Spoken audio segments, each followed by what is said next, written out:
Boa noite, meus amigos. Estamos aqui de volta. Como sempre, começamos invocando a Santíssima Virgem Maria, o Santo Padre Pio de Pietrelcina, para que roguem a Deus que nenhuma injustiça se cometa nesse programa.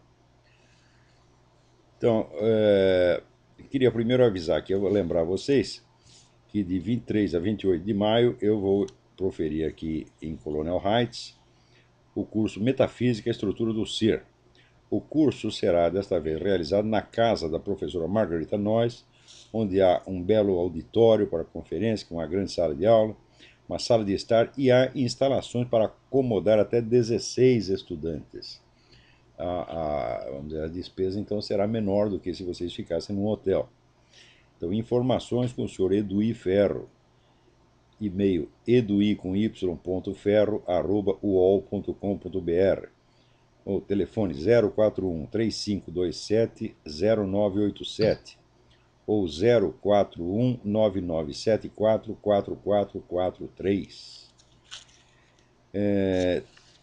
Também queria convidar vocês para o curso Princípios de Simbolismo e Cosmologia Tradicional, que vai ser proferido pelo meu filho Luiz Gonzaga de Carvalho Neto, o Gugu, em São Paulo, na rua Joel Jorge de Melo 102, Vila Mariana, bem próximo à estação metrô Santa Cruz, linha azul. Eu não sei que negócio é esse de linha azul, né? Faz tempo que eu não estou aí. Então, o horário será das 9h30 da manhã às 17h30. Então, inscrições e outras informações pelo telefone 011 4655 3125, com o organizador, que é o meu outro filho, Thales de Carvalho. Então, deixa eu ver o que mais. Ou então pode ser aqui pelo e-mail curso de cosmologia @hotmail.com. Então é isso. Há um outro aviso aqui. No próximo dia 7 de maio, sábado, o Farol da Democracia vai promover na cidade de Toledo, Paraná, um importante encontro sobre educação, como reverter a tragédia brasileira. É muito bem usado. A educação no Brasil virou uma tragédia mesmo. Então isso vai ser na Associação Comercial e Empresarial de Toledo, que fica no Largo São Vicente de Paulo, 1333, no centro da cidade de Toledo.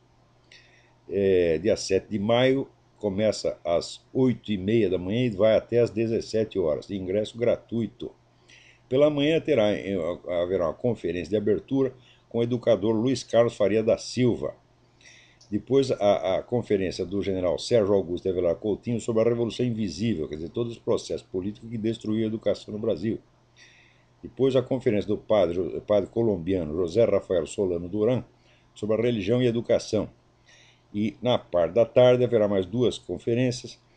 Primeira do empresário Jorge Roberto Pereira sobre as perdas econômicas causadas pelo modelo educacional brasileiro. E depois, por fim, a conferência de encerramento com o professor Luiz Carlos Faria da Silva, como reverter a tragédia da educação no Brasil. Então, não se esqueçam aqui, é dia 7 de maio, na Associação Comercial e Empresarial de Toledo, no Largo São Vicente de Paulo, 1333, no centro de Toledo. Tem mais informação no site do Farol da Democracia.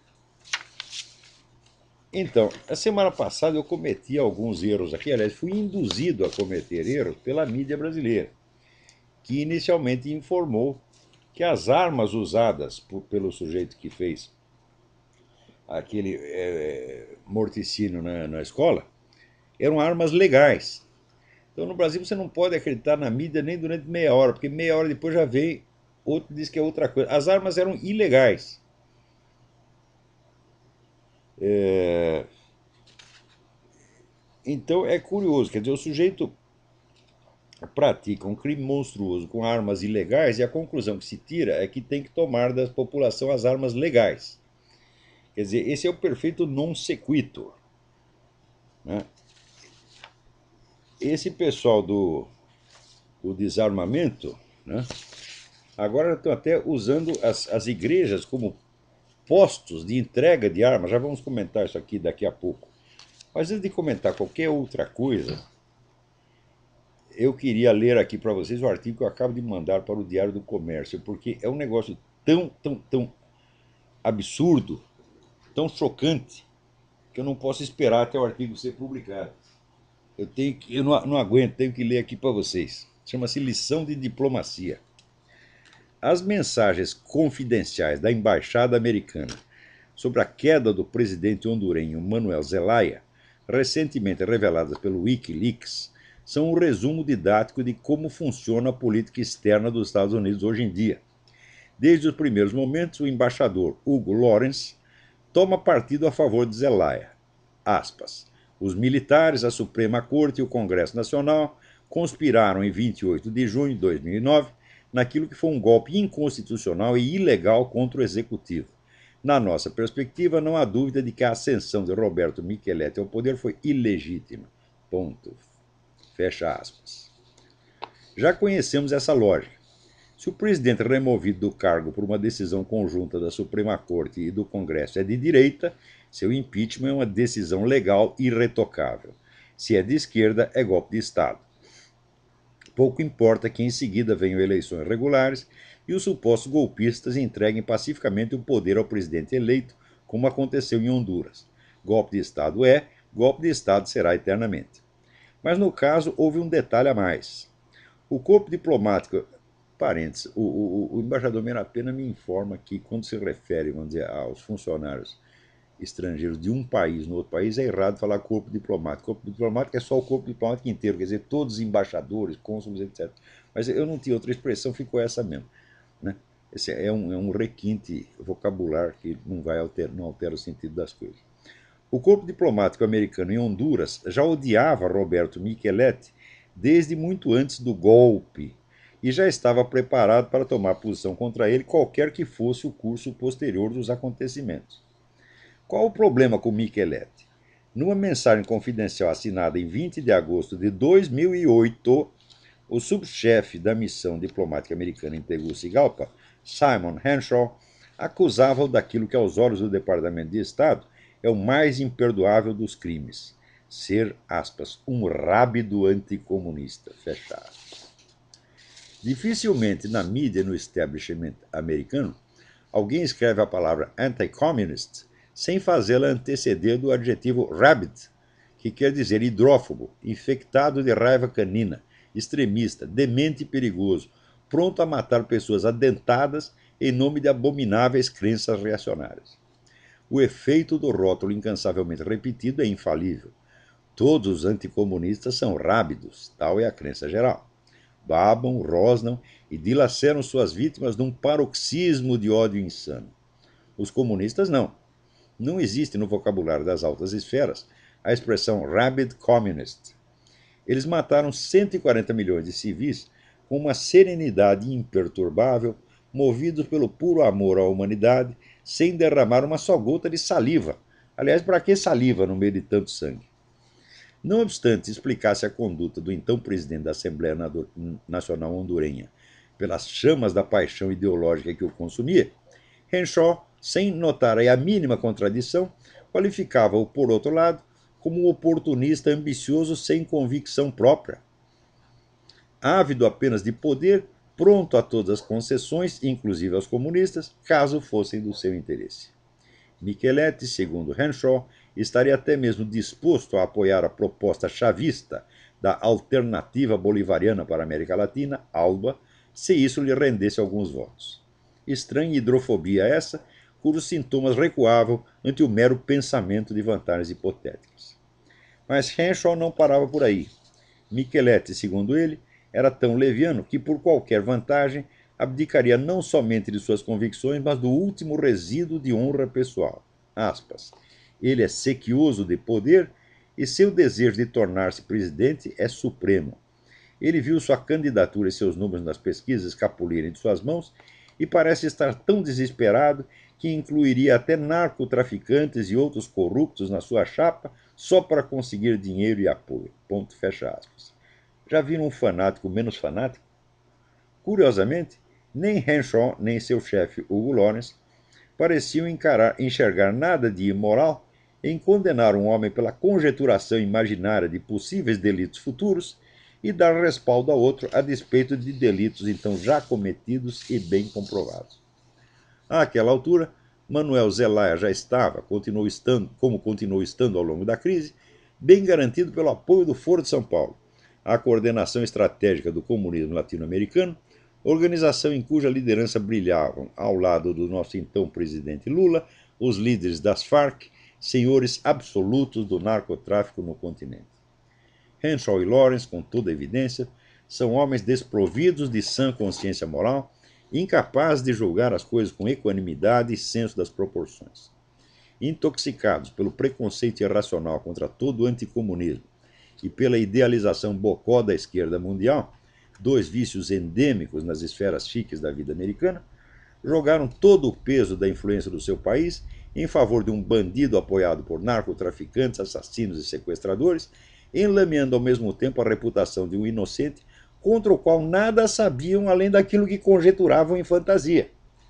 Roberto Micheletti, junto com mais algumas pessoas que nada tiveram a ver com os acontecimentos e cujo único crime é serem seus amigos e parentes, está até agora proibido de entrar nos Estados Unidos, que recebe o Hugo Chávez e Mahmoud Ahmadinejad de braços abertos.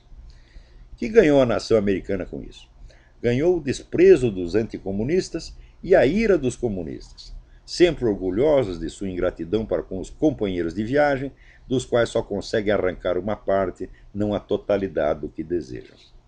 Por não ter reconduzido Zelaya à presidência por um ato de força, parentes, todas as intervenções imperialistas são iguais, mas algumas são mais iguais que as outras, fecha parênteses, e por haverem se contentado em aceitar o resultado das eleições, que aliás levaram ao poder um virtual protetor de Zelaya, os Estados Unidos foram acusados por toda a esquerda latino-americana de cumplicidade com o golpe de Estado. Comunista é assim: se você lhe oferece uma mão, tem de lhe dar as duas, mais os pés, a cabeça, o coração, a alma, a bolsa e a vida. Caso contrário, ele vai afogar você num mar de cusparadas. Ser comunista é rentável, mas o emprego de companheiro de viagem deveria pagar adicional de insalubridade. Henshaw e Lawrence fizeram jus ao dinheiro que recebem do contribuinte americano, trabalhando em favor do mal e da mentira e jogando todo mundo contra o seu país? Não sei, nem me cabe responder. Não sou um contribuinte americano. O dinheiro não é meu. Então aí está. Isso é para vocês, né, saberem que quando vocês ouvem essas gritarias contra intervenções imperialistas, a prepotência americana, etc., é tudo teatro. É tudo teatro.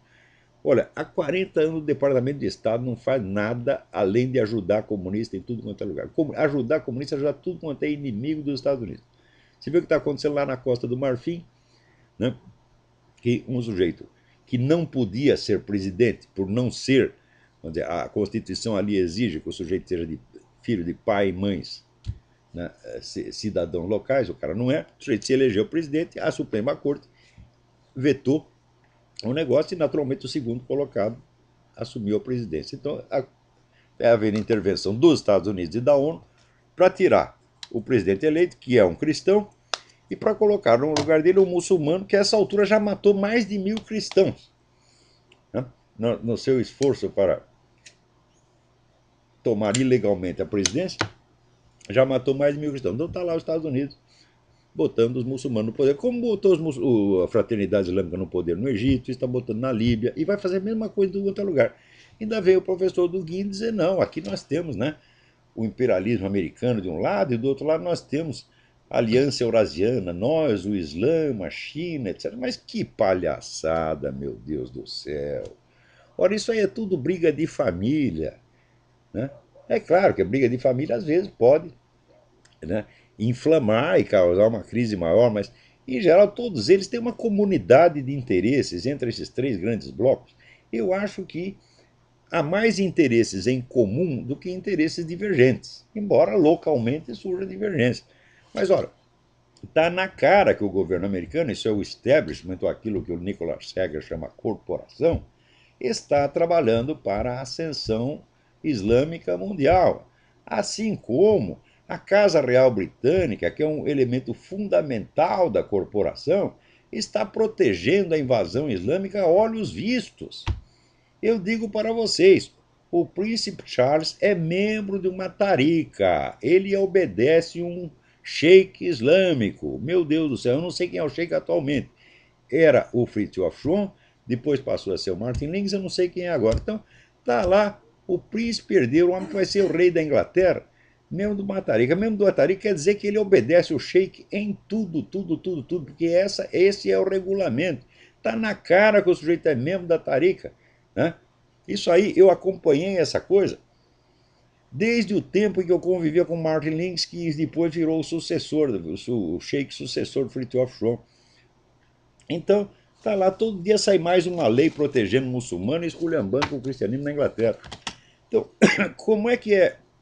Que hostilidade é essa, vamos dizer, entre, né, poderes marítimos e poderes terrestres? Mas que palhaçada, meu Deus do céu. Olha aqui, olha aqui.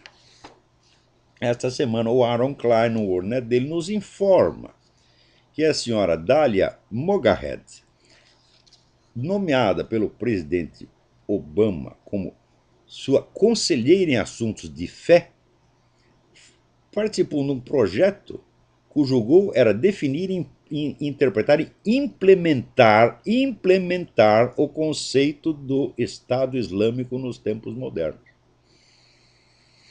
Quer dizer, a mulher está trabalhando, evidentemente, num projeto de implantar o Estado Islâmico, e esta é nomeada pelo Obama como sua conselheira em matéria de fé. Vai dizer que o Obama é cristão? Cristão o caralho, porra. A única igreja que ele frequentou foi daquele pastor maluco lá, que pastor comunista, né?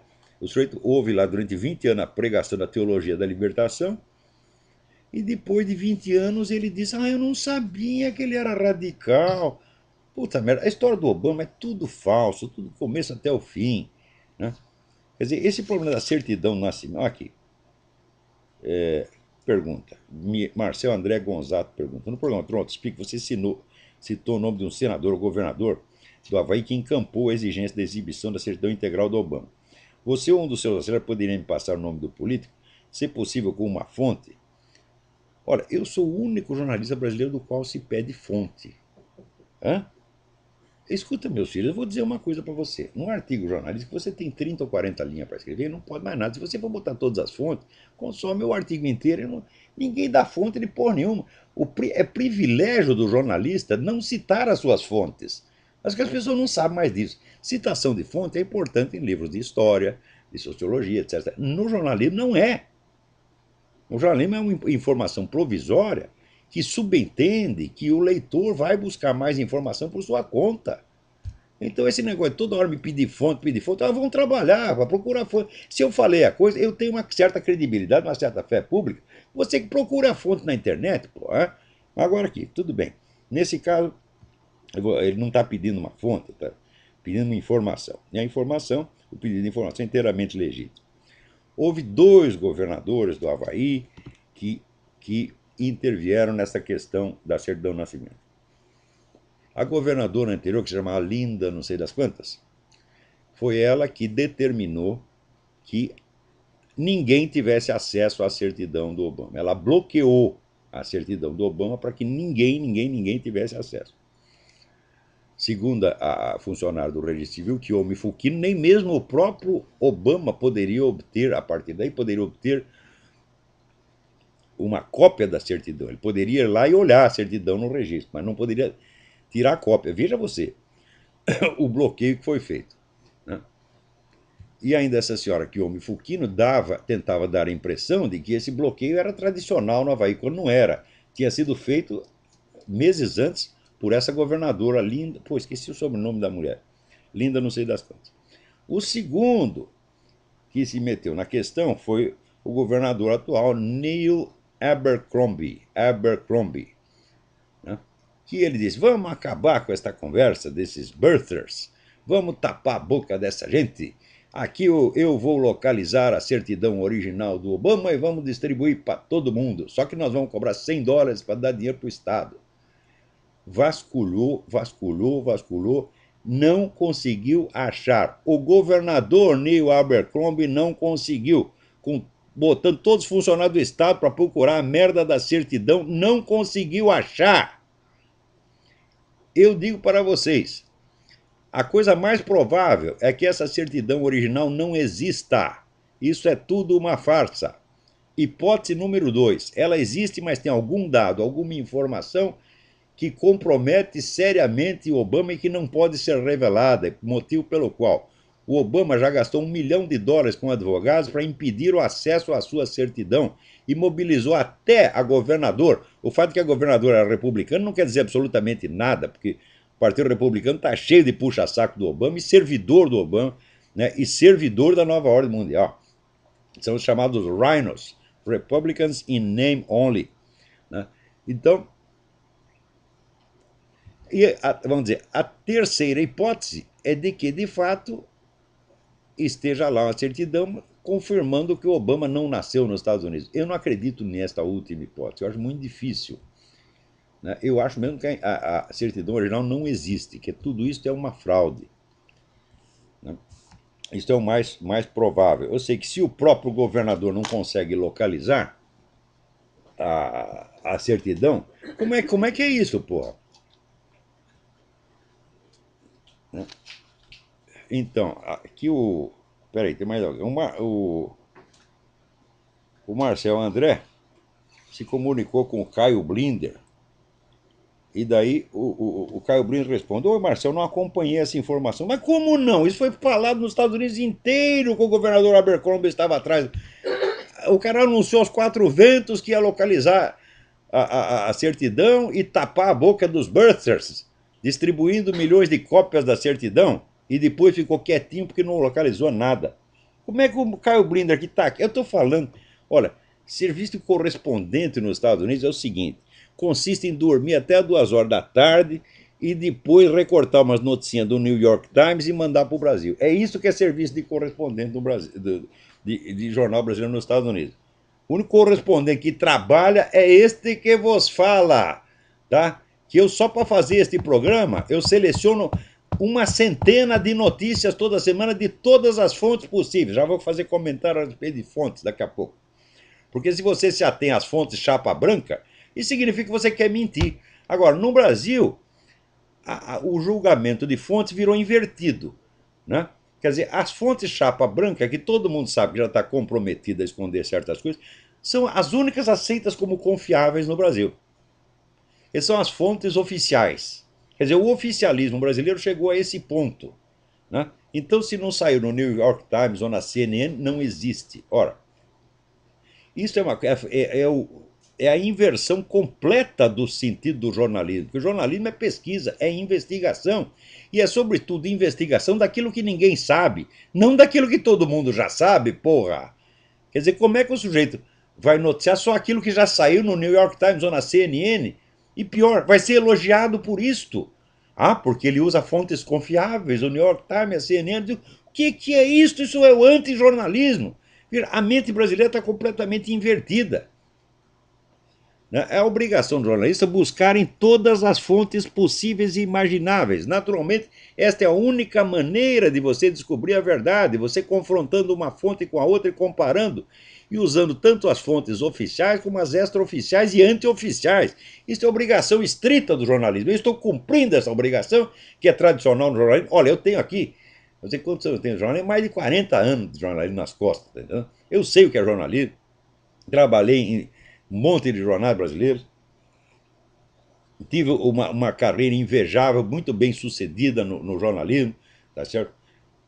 Nunca recebi uma única crítica de nenhum chefe meu, tá certo? Ao contrário, só louvores desde o começo.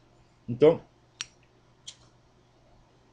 nesse negócio de jornalismo, eu tenho autoridade para falar. A obrigação do jornalista é pesquisar todas as fontes e não ficar repetindo fontes oficiais. E, curiosamente, eu tenho sido criticado justamente por praticar o jornalismo. Né? Outro dia aparece esse rapaz aí, o tal do Dídimo, né? Epidídimo, a inflamação no epidídimo. Epidídimo é aquele canal que conecta a bola do saco com o pinto. Então, o epidídimo está inflamado, reclamando. Ah, ele cita fontes que não são respeitáveis. Olha aqui, fonte é uma coisa, autoridade é outra. Vocês podem vasculhar toda a minha obra e vocês verão que eu quase nunca, não posso dizer que nunca, mas quase nunca, cito fontes como autoridades, isso é, a palavra do seu fulano para legitimar o que eu estou dizendo. Eu cito fontes como fontes, isso é, fontes de informação. Informação que devem ser confrontadas umas com as outras e não cridas sob palavra. É a coisa mais óbvia do mundo. Agora, no Brasil isso não existe mais. A fonte, no sentido de informação, não só existe a fonte como autoridade. Tá certo? Então, eu me lembro quando eu era jovem, né, era considerado até obrigação do estudante, do postulante a intelectual, contestar as fontes oficiais, contestar a palavra dos seus professores e investigar por conta própria. Hoje em dia, não. Tão logo a esquerda tomou conta do establishment universitário brasileiro, ficou feio você contestar um professor. Quer dizer, o professor virou autoridade papal. Quer dizer, é uma subserviência nojenta, abjeta. É uma coisa sabe, esses meninos que ficam mijando nas calças. O professor fala um negócio e já tudo mijo nas calças. É uma coisa nojenta. É o contrário do espírito científico, é o contrário da razão, é o contrário do jornalismo, é o contrário da busca da verdade. E os caras ainda se orgulham disso. Olá, você cita fontes que não são respeitadas no meio acadêmico. Vai pra merda, porra. Que coisa de. Que viadagem intelectual mais nojenta. Em primeiro lugar, veja, esse Epidídimo e outros do mesmo teor, eles são tão ignorantes que eles acham assim: qualquer novidade, qualquer obra importante que saiu, imediatamente o meio acadêmico inteiro toma consciência daquilo. E aquilo vira objeto de discussão. Eu digo, ora, meu Deus do céu. A obra do Eric Voegelin levou 50 anos para ser comentada no mundo acadêmico. Mais ainda, a obra de Karl Marx. Você não encontra antes de 1910, quer dizer, 30 anos depois da morte de Karl Marx, você não encontra menções a Karl Marx no mundo acadêmico. É normal que seja assim, porra. Então, isso quer dizer que o consenso do mundo acadêmico só nos informa de coisas que são usuais, banais e costumeiras. E não, quer dizer, da pesquisa de vanguarda, da pesquisa de ponta, das novidades criativas, nada disso. Também não é necessário levar em conta, vamos dizer, a autoproteção corporativa, que às vezes boicota e some com trabalhos. Né? Isso é assim, não é de hoje.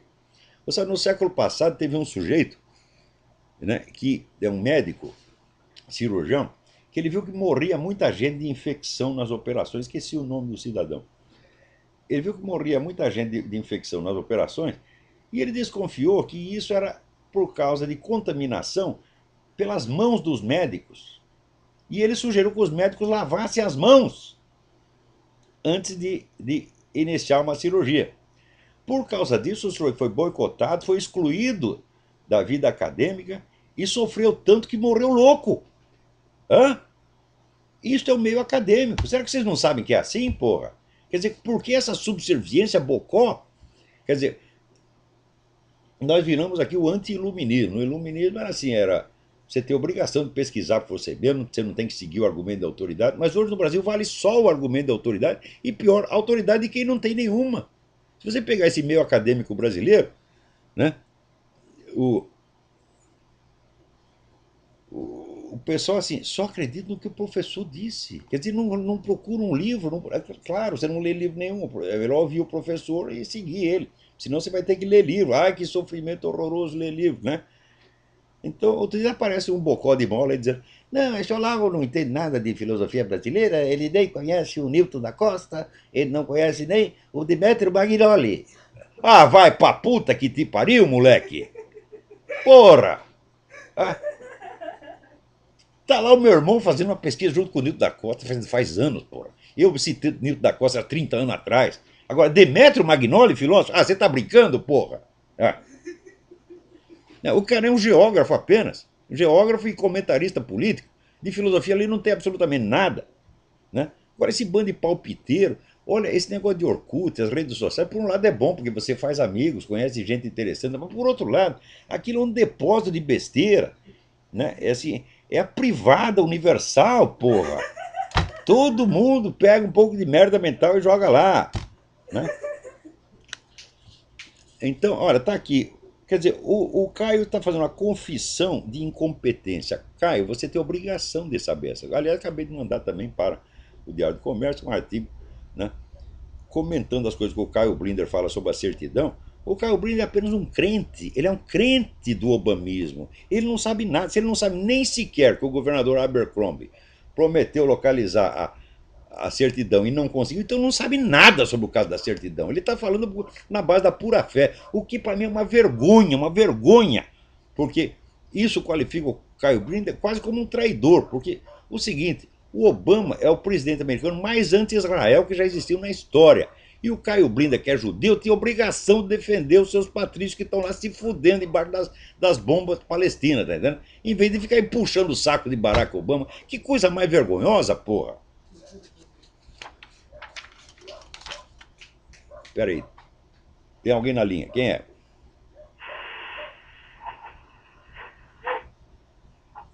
Tá muito ruim essa ligação. Desliga. Espera aí. Tem mais alguém aí na linha? Oi, quem é? Fábio de Pouso Alegre, tudo bem? Tudo bem, Leonardo. Eu gostaria de comentar sobre a novela do SBT, Amor e Revolução. Ah, sim. Aliás, eu recebi Deixa eu contar uma história. Eu recebi um telefonema de uma senhora do SBT, me convidando para prestar um depoimento de 3 minutos para servir de subsídio ali à novela. Parece que eles estão querendo fazer uma pesquisa séria, pelo menos é o que eles dizem, né? Mas eu não acredito muito, não. No dia de hoje, o depoimento da José Dirceu. Saiu o depoimento do Zé Dirceu? É, Olha, qualquer coisa que o Zé Dirceu diga em público, a gente tem que fazer a seguinte pergunta para ele. Zé Dirceu, como é que você conseguiu sair do serviço secreto militar cubano? Nunca ninguém saiu, meu filho. De lá só se sai morto, tá certo? Ou, ou você sai morto, ou você se aposenta. Só tem essas duas. Como é que você conseguiu sair? A verdade é o seguinte: o Zé Dirceu não é ex-agente secreto cubano, ele é agente secreto cubano agora. Uma vez agente secreto cubano, sempre agente secreto cubano. Veja, a mesma coisa se aplica a qualquer serviço secreto comunista do mundo. Vladimir Putin outro dia disse: não existe isso de ex-KGB. Ex-KGB só tem no cemitério, porra.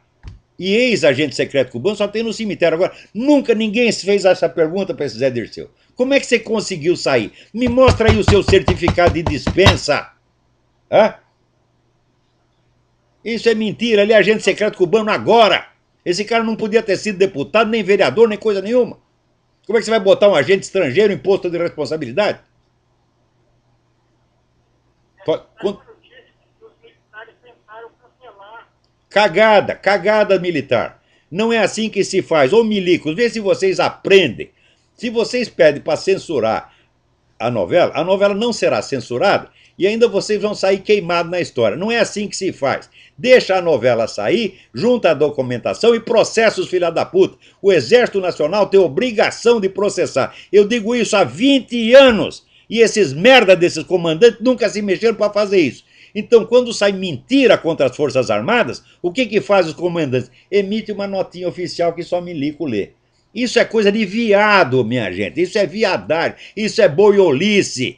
Se vocês fossem machos, se fossem patriotas, vocês processariam todos aqueles que têm espalhado mentira contra as Forças Armadas. Mentiras que eu mesmo comprovei e investiguei, redescobri tanta farsa ali e dava de bandeja para as Forças Armadas. Olha aqui, elemento suficiente para comprovar a intenção maliciosa, a má intenção do mentiroso. Tá aqui tudo pronto para vocês processarem e botar o filho da puta na cadeia. Se tivesse processado 3 desses, acabava a onda. Mas as Forças Armadas sempre foram covardes perante os seus inimigos. Nas Forças Armadas só quem presta é aquela meia dúzia de oficiais da reserva que estão no grupo Inconfidência e que estão no Ternuma.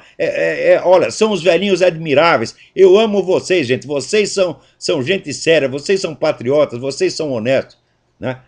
Agora, o resto, esses que estão no comando, Tudo um bando de boiola, covarde, vendido, filha da puta. E digo isso na sua cara aqui, General Peri. Aparece na minha frente, eu cuspo na sua cara, porque você é um puxa-saco de comunista. Tá aqui, essa semana se comprovou que a Varo Palmares, organização a que pertencia a dona Dilma, estava lá com um plano para matar militar. E agora estão vocês aí puxando o saco da Dilma. Isso é uma falta de vergonha, isso é uma coisa nojenta. Isso não quer dizer, olha aqui, minha gente, não venha dizer que eu sou um adepto do regime de 64. Não. Eu tenho feito críticas pavorosas ao regime de 64, tá certo? Inclusive de ter destruído toda a classe política conservadora, de ter destruído carreira brilhante como a de Carlos Lacerda, tá certo? E, portanto, enfraquecendo a classe política e deixando a solto, deixando que todo o espaço pronto para quê? Para ser ocupado por Leonel Brizola, por toda essa putada que veio depois do exílio, né? Então, eu não sei o que os demais ouvintes que moram no Brasil estão achando da novela. Eu assisti pedaços de 2 episódios. Percebi que a trama é muito bem bolada com a ficção. Mas tem ali para setembro ali, aonde tem assim, pro lado eles Mas é claro, ali é claro, é claro, né? dados, entendeu? E também me parece bem Essa turma do Silvio Santos, eles precisaram recentemente de um socorro financeiro, receberam o socorro financeiro do governo, estão pagando o favor. E no Brasil é isto. o nosso pan-americano lá, né? Exatamente, exatamente. E tudo isso é uma putaria. Quer dizer, o Brasil está baixando, vamos dizer, um nível de sem vergonhice, de descaramento, como nunca existiu no mundo. Não é assim, é só a taxa de corrupção oficialmente rotulada como tal. Não, é a degradação psicológica moral das almas. Não tem mais homem nesse país, só tem boiola, é um negócio medonho, medonho, medonho. Verdade. Professor, muito obrigado. Obrigado você pela colaboração. Então, olha, pessoal do SBT, eu vou dar o meu depoimento aí, tá certo? Mas é o tal negócio, vocês pegam 1000 depoimentos que puxam o saco dos comunistas, daí pegam um ou dois que... Isso é a mesma política que fazia no Globo. Tinha 100 colunistas de esquerda, daí, nós precisamos botar um de direita para disfarçar. Daí me deixaram lá escrever no Globo durante 2 anos, né? Mas daí eu comecei a escrever inconvenientes, quer dizer, em vez de dar só a opinião, eu comecei a dar informação sobre o Foro de São Paulo, daí os caras ficaram putos. Isso não pode, né? Então, olha aqui, o Carlos Velasco me escreve, né? Ele diz que notou que na argumentação do professor Duguin é usada a velha dicotomia inventada com a história da Guerra do Peloponeso, onde o Império Marítimo Atenas, expansionista por natureza e portador de um regime revolucionário, né, entra em choque com outro, com o poder militar terrestre, Esparta, interessada na manutenção do status quo. Então ele diz, isso aqui como é que se diz? É um chavão que já tem 2 milênios. Né? Então o professor Duguin está se apoiando nisso. Por outro lado, ele informa aqui que o livro do Gavin Menzies sobre viagens chinesas às Américas já foi desmentido pelos próprios acadêmicos chineses, que são bem nacionalistas e teriam interesse em dizer o contrário. Então vale a pena pesquisar a respeito do assunto. Né? Mas, porém, vale a pena assinalar que a presença de chineses por todo o Índico é atestada até pela antiguidade das comunidades chinesas nos vários países da região. Há poucos dias li um artigo acerca de comunidade chinesa no reino de Sião, instalada por lá há séculos. Quer dizer, que raio de potência terrestre é essa, né, que se espalha até pelo reino de Sião? Né? Agora aqui, o líder do PT na Câmara, Paulo Teixeira, defende a liberação do plantio de maconha e a criação de cooperativas formadas por usuários. Mas ei mesmo, vamos drogar o país inteiro, todo mundo fumando baseado. Isso é uma maravilha. Olha, quer saber? Eu acho que isso vai acontecer. Se não acontecer agora, acontece daqui a pouco. Isso é que nem o kit gay, né? Quer dizer, nós vamos distribuir piroca de borracha para os meninos, né? Tubo de KY, né? E daqui a pouco tá lá todos os meninos dando cu na sala de aula e todo mundo vai achar maravilhoso. Esses absurdos, eles vêm devagarinho, devagarinho, para anestesiar as pessoas, né? No começo, quando fala, você pensa que é piada. Eu digo, mas a piada está sempre virando realidade, meu Deus do céu, né? Uma vez, quando começou essa onda de AIDS e de camisinha, eu fiz uma piada. Daqui a pouco eles vão querer botar camisinha até nos masturbadores, né? Para eles não se contaminarem a si mesmos. Pois não é que passam os meses, estou eu lá num debate na TV do Rio Grande e veio um cara do Ministério da Saúde dizendo, não, nós estamos recomendando que as pessoas se masturbem com camisinhas para aprender. Falou, a minha piada virou realidade na minha frente, porra! Né? Plantio de maconha. Vai plantar maconha você, rapaz. Alô? Senhor Olavo? Sim, Bem, Felipe Maricato Moura de Porto Alegre. Felipe, tudo bem? Tudo bem. Professor, então, eu peguei uma notícia aqui, segunda-feira, na rádio, naqueles notícias bem rápidas de televisão. Depois eu procurei nos jornais até hoje, aqui de Porto Alegre, e nada.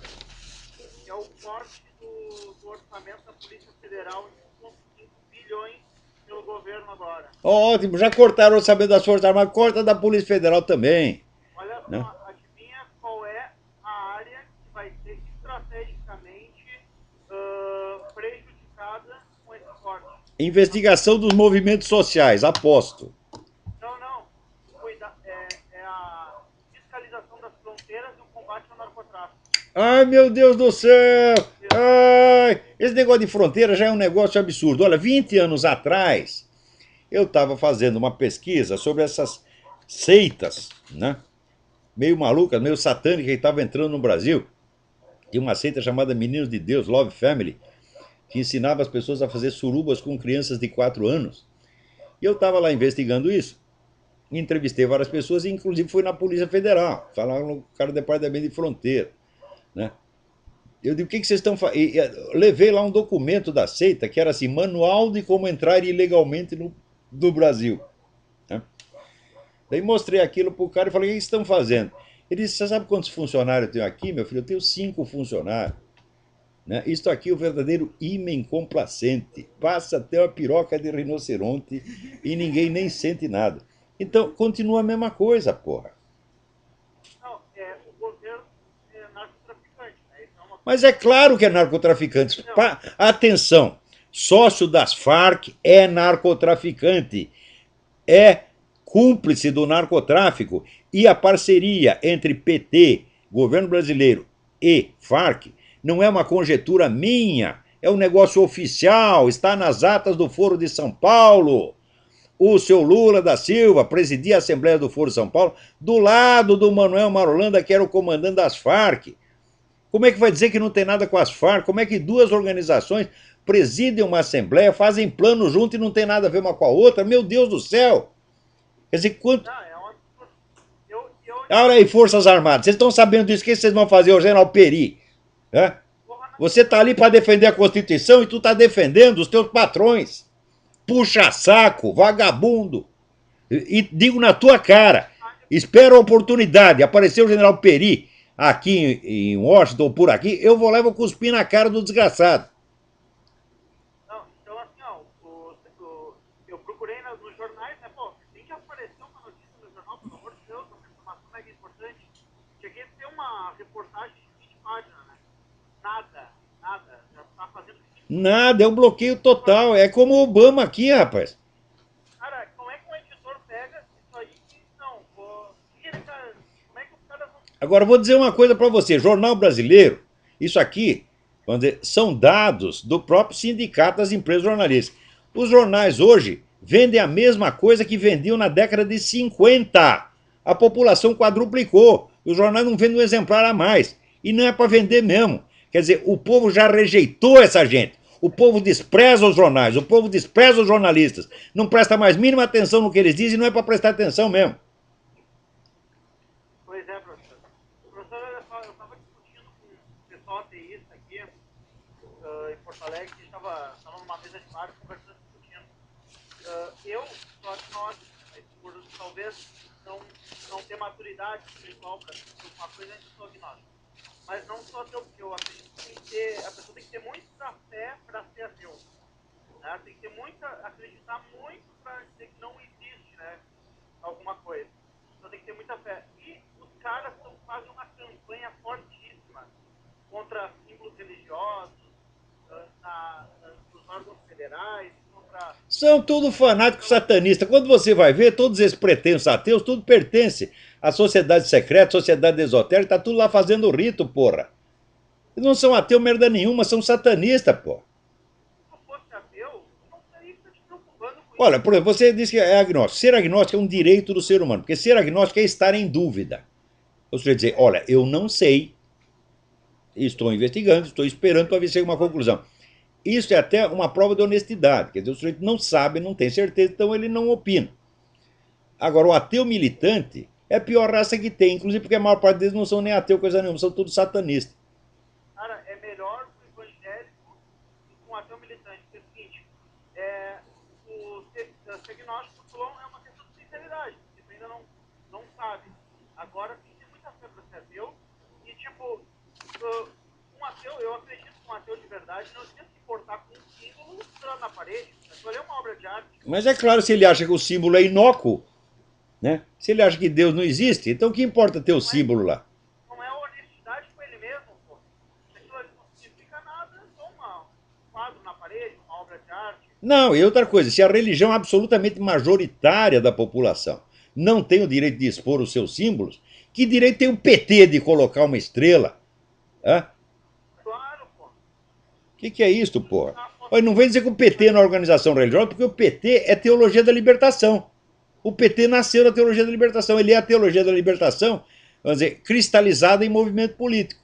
E o apelo, eles sempre usaram o apelo religioso o tempo todo para enganar a trouxa. Eu, se eu fosse deputado, eu ia pedir para tirar a cara da Dilma da parede e botar uma cruz ali, pelo amor de Deus. 1000 vezes melhor. Não, botar o retrato da Dilma, isso pra mim já é pornografia, tá entendendo? Você tem que tirar as figurinhas de sacanagem daí, pô. Isso aí é maior sacanagem do que a dona Dilma. Não tem. Né?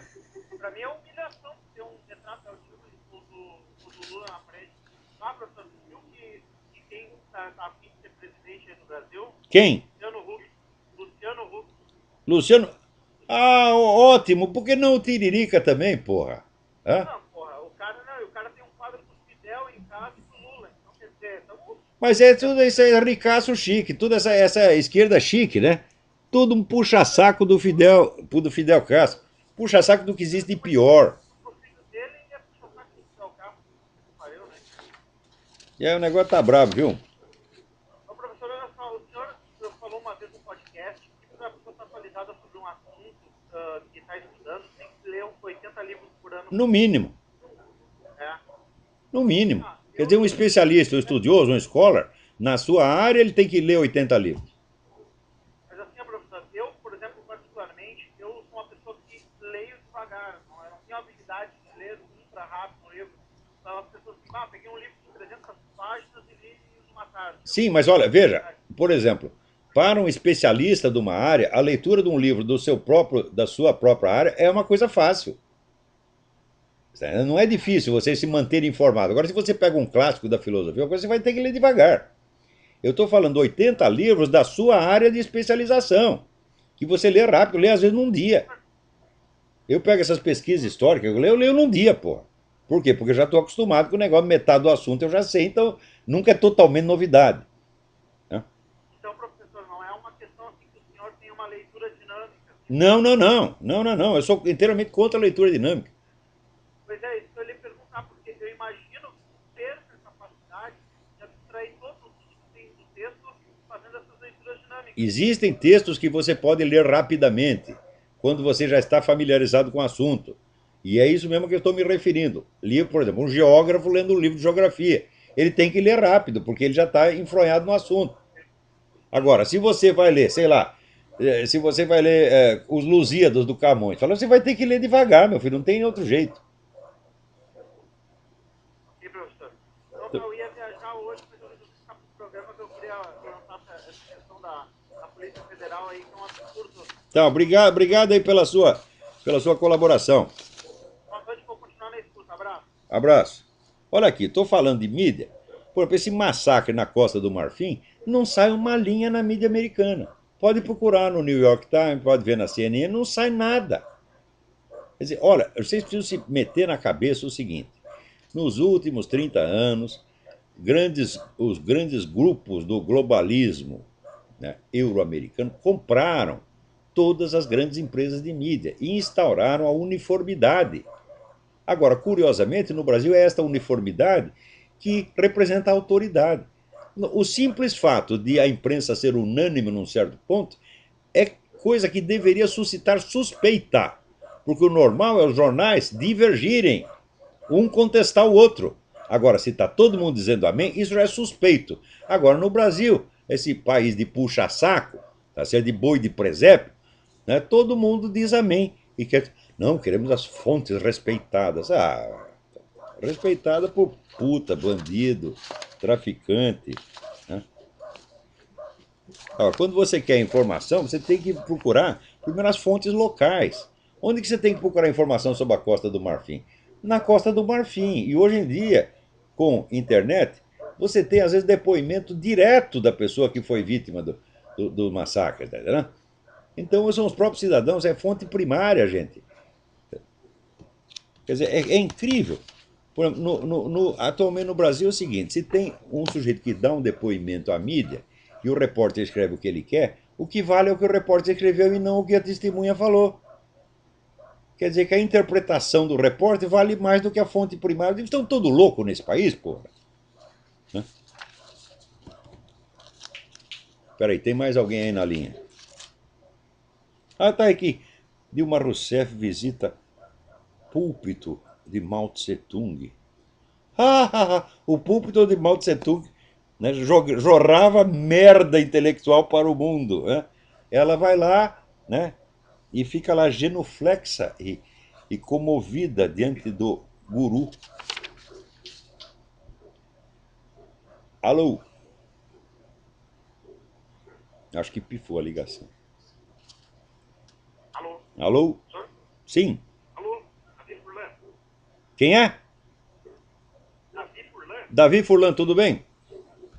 Tudo bem, São Paulo? Eu queria que o senhor comentasse o seguinte: o senhor acha que o Brasil corre o risco de se tornar um país rico e ignorante? Já é isto, já é. O Brasil é o país mais ignorante do mundo. Os nossos alunos têm sempre os últimos lugares nos testes internacionais e a universidade considerada melhor do Brasil, que é a USP, está em 232º lugar na escala das melhores universidades. Quer dizer, tem a universidade da Tailândia, da Zâmbia, da Serra Leoa, que é melhor do que é melhor do Brasil. Outra coisa, veja, a nossa literatura vai fazer mais de 40 anos que o que se escreve no Brasil não reflete nada da realidade brasileira de hoje. Nada. O pessoal só escreve, sabe o que? Os nossos escritores estão escrevendo sobre a ditadura militar. É? O que tem de livro, de choradeira sobre a ditadura militar, que aqueles assassinos, vagabundos que foram assassinados por sua vez, estão tudo chorando, né? Os amigos dele estão tudo chorando. É só disso que se escreve. Nada do que está acontecendo no Brasil, essa invasão do narcotraficante, a parceria PT-FARC, tá certo? O mensalão, nada disso vira literatura. Não há mais literatura no Brasil, é um país sem literatura nenhuma. Isso nunca aconteceu na história humana. Quer dizer, literatura no Brasil é o Paulo Coelho. Se ele é o Paulo Coelho inteiro, o que o Paulo Coelho tem a ver com a realidade do que se passa no Brasil? Nada, é só a historinha que ele tirou do Oriente, que ele se inspirou num guru da Índia. Não tem nada que ver com a realidade brasileira, nada. E isso é o que o escritor típico, representativo do Brasil de hoje. Então a literatura acabou, gente. Então é um sinal de alienação total. O que está acontecendo no Brasil é muito grave. E, aliás, o Brasil é um país rico? Não, um país onde tem bastante rico. Não é isso? O que não tem aí, velho, o negócio da fome, de fato o brasileiro não passa fome. Há muitos anos não passa fome. Há décadas não passa fome, por quê? Você vai ver pela morte por desnutrição, é uma quantidade irrisória. Então, fome zero, mas a fome já era zero, pô. O brasileiro é o seguinte: falta sapato, falta casa, falta encanamento, água limpa, né? Falta condução, falta segurança, sobretudo. O cara não pode sair na rua que leva um tiro. Falta tudo, menos comida, porra. Então estão lá os brasileiros, né, gordinho, mas de tanga, de pé no chão e levando chumbo, porra. Então, é isso aí. Olha, outra coisa. Os Estados Unidos, além disso que eles estão fazendo lá na Costa do Marfim, que é um crime, eles estão mandando muitos suprimentos militares para a África. Quer dizer, estão preparando mais merda lá. Mais merda. Né? Olha aqui, o artigo do Luiz Mota dizendo que o Papa Ratzinger é homossexual egodistônico. Olha, que negócio de egodistônico é esse? Se você que deu pra 500 ou comeu 500 homens, o Luiz Mota, vê se te enxerga, porra. Que é isto, porra? Né? Então, olha, o nosso tempo acabou, tá certo? E então, até a semana que vem. Muito obrigado.